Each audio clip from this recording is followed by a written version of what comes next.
तो उसने कहा कि मैंने कल आपके सत्संग में सुना कि इसका रोपण करवाएं। बस महाराज मैं आप जैसे पुत्र को प्राप्त करना चाहती हूँ, इसलिए आपके पास में आई।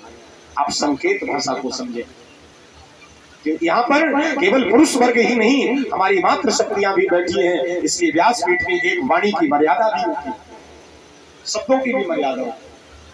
महाराज स्त्री ने कहा, प्रभु मैं आप जैसे पुत्र को पाने के लिए आपके पास आई हूँ। स्वामी विवेकानंद जी ने कहा कि हे मैया, अगर हम तेरे शरीर से मिलन भी करें तो कोई जरूरी नहीं मेरे जैसा ही पुत्र होगा,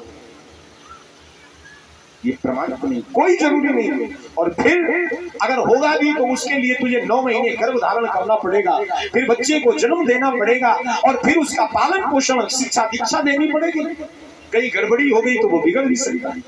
माँ, अगर मेरा और तेरा दोनों का धर्म भी सुरक्षित बना रहे और हम तुझे बिल्कुल अभी अभी इसी जगह पर बिल्कुल विवेकानंद ही पुत्र दे दे, विवेकानंद जैसा बेटा दे दे, तो कैसा रहेगा? माता ने कहा, मुझे तो बेटा चाहिए महाराज, मैं तो आप जैसे पुत्र के लिए आई हूँ।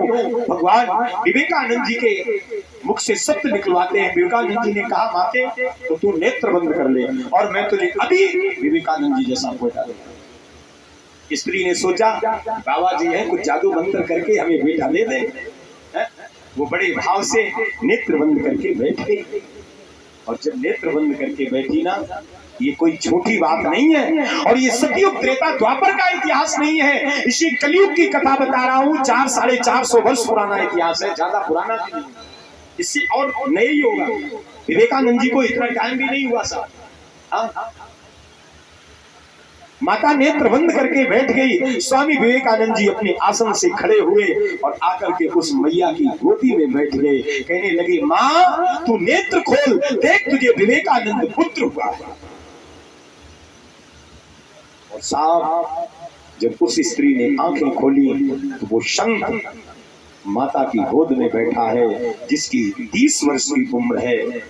और महाराज हकीकत धन्यवाद तो उस माता को भी मैं कहूंगा। उस माता ने जब विवेकानंद जी को अपनी गोद में देखा और इतने बड़े विवेकानंद को देखा, जानते हो उस माता के हृदय में ऐसा पुत्र स्नेह पैदा हुआ, ऐसा पुत्र स्नेह का सागर उमड़ा कि उसके स्तनों से दूध बहने लगा, और वो दूध विवेकानंद जी के मुख में जाकर के गिरा।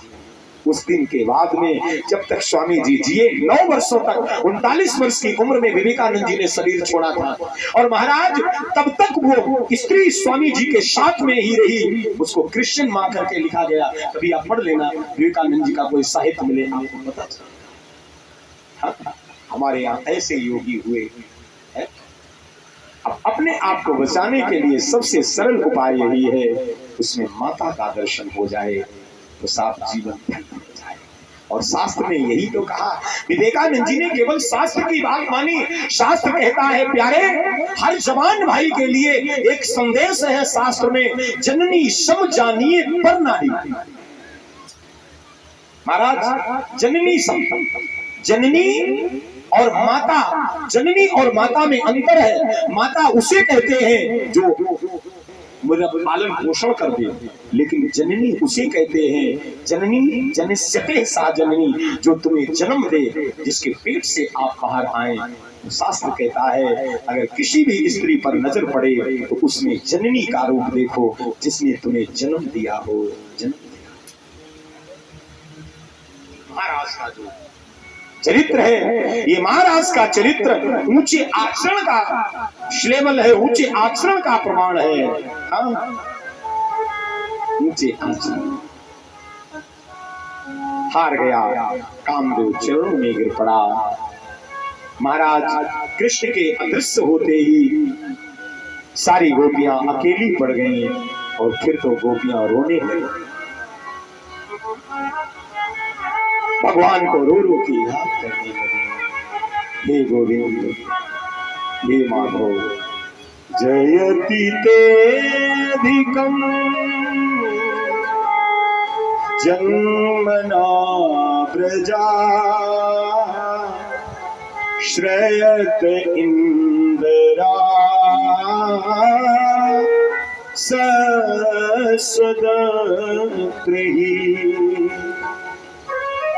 दयति द्रसता दीक्षुता स्वैधता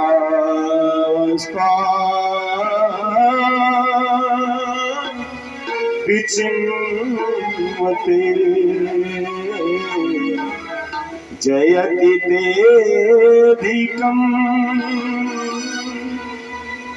हे प्रभु, आपने मेरे व्रज में जन्म लेकर के मेरे व्रज को वैकुंठ से भी गोलोक से भी पावन किया है। हे नारायण, अब आप जहाँ भी हो आ जाओ। आपके इस विरह को हम सहन नहीं कर सकते हैं। आपके इस विरह में हम मर जाएंगे। हे प्रभु, आप आ जाओ, आ जाओ। ऐसा करके गोपियां रोई जाती।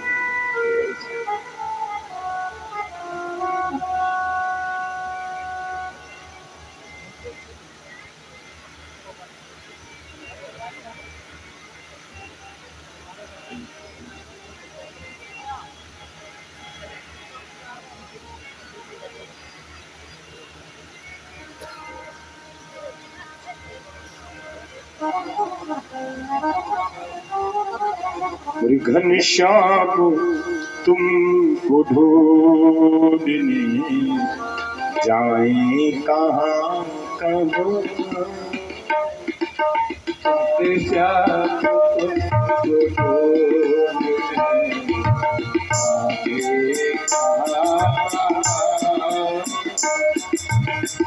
घनश्याम तुमको ढूंढने जाए कहाँ कहाँ, घनश्याम तुमको ढूंढने जाए कहाँ कहाँ,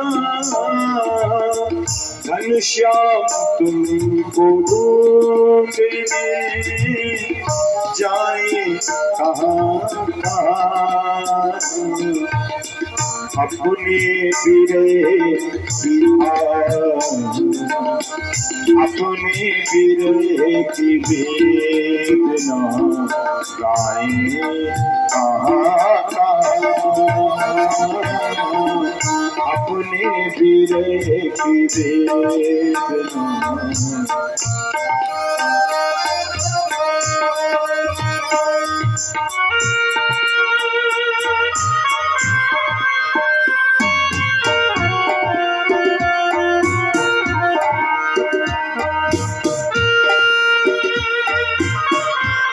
आ जाओ, आप कहो नहीं, आपके बिना तो रहा नहीं।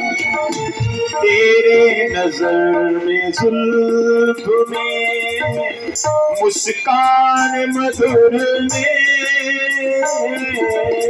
तेरी नजर के जुल्फ में मुस्कान मधुर में, उलझा है सब में दिल,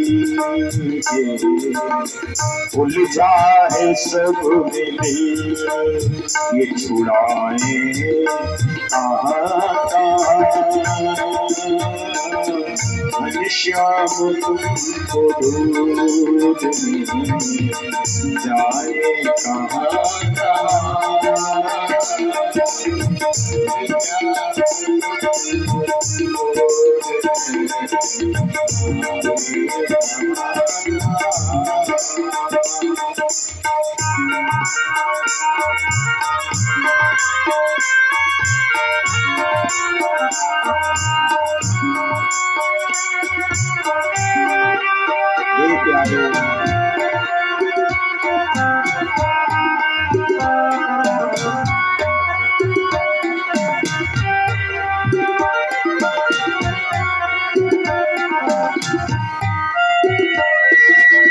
चरणों की खाक सारी में खुद खाक हो गए, चरणों की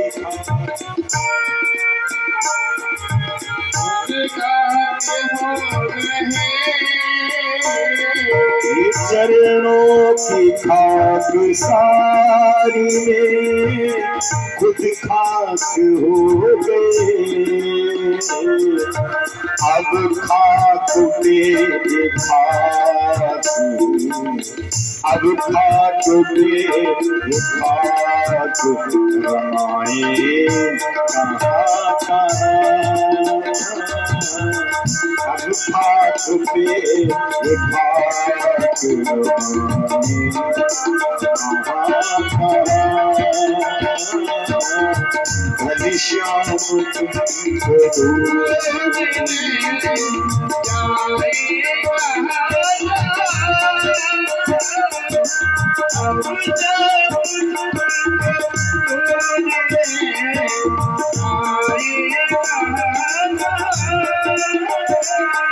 और जिनकी तबीयत देख कर खुद बन गए मरीज।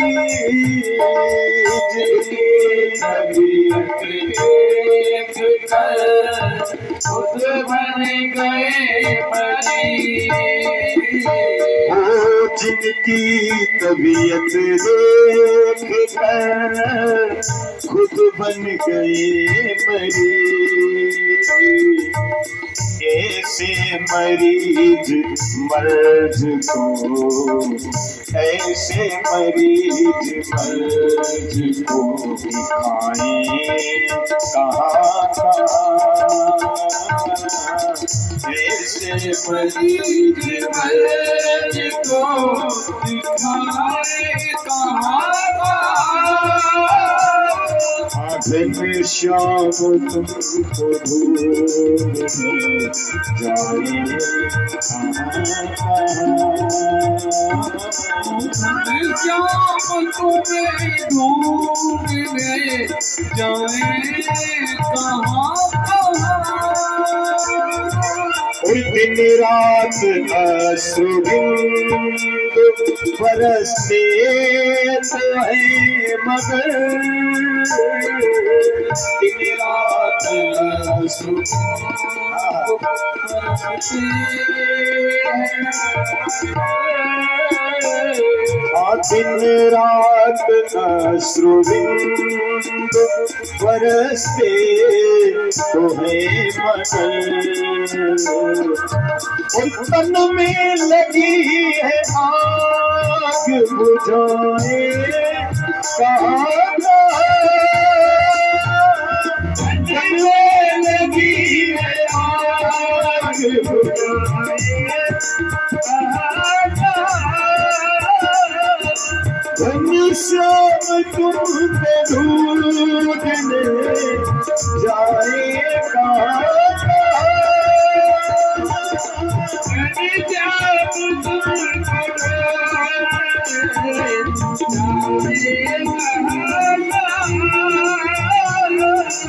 अपने दिल की वेदना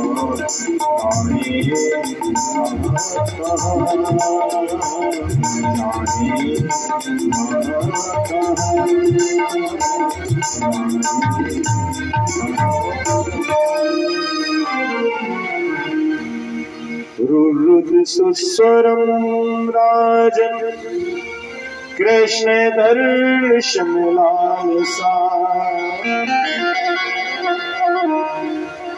गोपियां मूर्छित हो के गिरने लगी।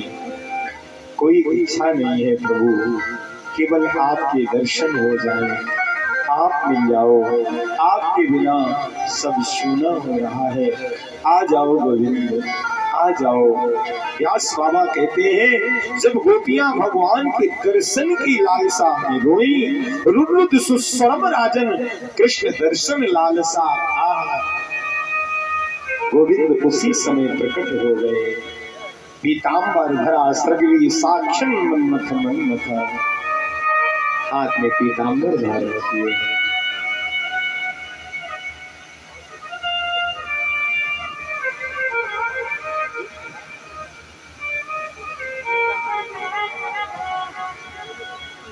प्यारे गोविंद प्रकट हो गए। फिर एक एक गोपी के बीच में एक एक गोविंद है और सभी ने एक दूसरे से मिल मिल के महाराज प्रारंभ किया। महाराज पूरे ब्रह्मा की रात्रि के बराबर की ये रात्रि है। भगवान रास करते रहे और जब रास हो गया तो रास बिहारी राधा वल्लभ लाल को सारी गोपियों ने सुंदर तरह से उसी कुंजवन में आसन दिया और फिर फूलों से श्रृंगार कन्हैया को फूलों से सजाया। और हमारे ब्रजवासी गाते हैं बड़े भाव से,